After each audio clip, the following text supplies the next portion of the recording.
Ya memang elektabilitas Mas Anies cenderung melemah, tetapi tidak berkurang terlalu drastis, karena approval rating Presiden Jokowi yang trennya positif beberapa bulan terakhir.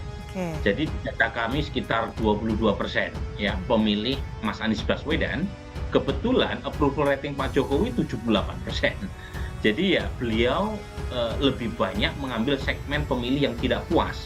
Nah di sini tricky-nya, kalau misalnya Mas Anies concern terhadap narasi perubahan, di saat approval rating Presiden Jokowi meningkat, Ya. maka yang tertekan justru adalah elektabilitas dirinya. Ya, kalau dari temuan survei Carta sebetulnya memang dari undecided yang pertama ya. Ya. Kedua, ada beberapa data cross tabulasi kalau kita lihat ada beberapa daerah yang biasanya cenderung dinikmati oleh Mas Anies, misalnya seperti daerah Jawa Barat, daerah Banten dan DKI, ada kecenderungan kenaikan Mas Ganjar juga. Jadi kalau secara kuantitatif bisa juga dibuat sebuah hipotesa ada beberapa segmen suara dari Mas Anies yang juga diambil oleh Mas Ganjar, walaupun di bulan April itu juga dilakukan oleh Pak Prabowo dengan mengambil sebagian segmen dari pemilih Mas Anies. Itu saya menduga bahwa sekarang situasinya sebenarnya sudah mulai stabil suara-suara capres dan suara-suara partai.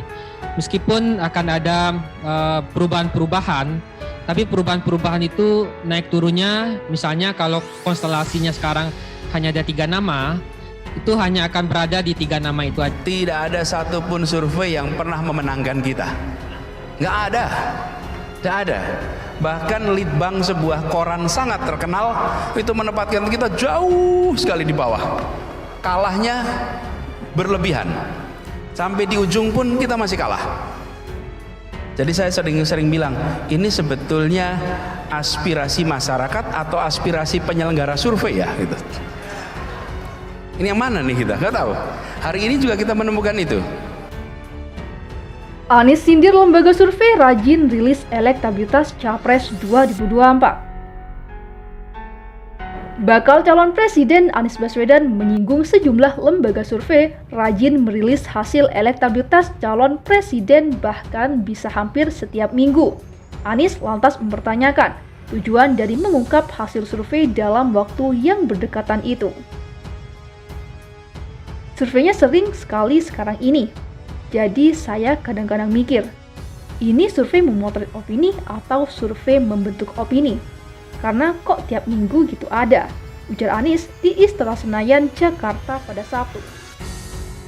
Hasil sejumlah lembaga survei menempatkan tingkat elektabilitas Anies lebih kecil dibanding 2 bakal capres lainnya, yakni Ganjar dan Prabowo Subianto.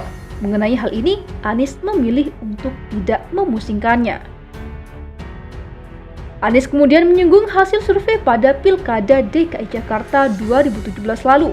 Juga kerap menempatkan dirinya di posisi ketiga, kalah dari Basuki Cahayapurnama maupun Agus Harimurti Yudhoyono. Namun saat itu, ia justru keluar sebagai pemenang. Jadi bagi kami ini adalah suatu perjalanan. Tentu harus kerja keras, tapi kami terbiasa dengan berada di posisi nomor 3. Dulu juga begitu, ungkapnya. Menurut Anies, hasil survei yang menempatkan dirinya di bawah Ganjar dan Prabowo justru harus dilihat sebagai pemicu untuk bekerja lebih keras lagi.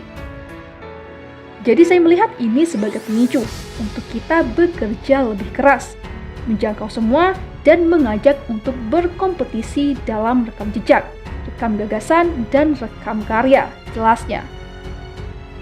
Berdasarkan hasil sejumlah survei, elektabilitas Anies berada di urutan ketiga sebagai bakal Capres 2024. Hasil survei Carta Politika yang dilakukan awal Mei misalnya, elektabilitas tertinggi adalah Ganjar dengan perolehan suara 34,6%, diikuti Prabowo Subianto 28,1%, lalu Anies di angka 21,4%. Hasil survei SMRC periode 30 April sampai 7 Mei kurang lebih sama. Ganjar mendapatkan dukungan terbanyak, yakni sebesar 39,2%, disusul Prabowo 32,1% dan Anies 19,7%. Sementara dalam survei LSI dan ICA, elektabilitas Prabowo unggul dengan 33,9%, diikuti Ganjar 31,9% dan Anies 20,8%. Saat ini Anies telah diusung oleh Partai Demokrat, Nasdem, dan PKS yang tergabung dalam Koalisi Perubahan untuk Persatuan atau KPP. Namun, Anies belum menentukan cawapres yang akan mendampinginya.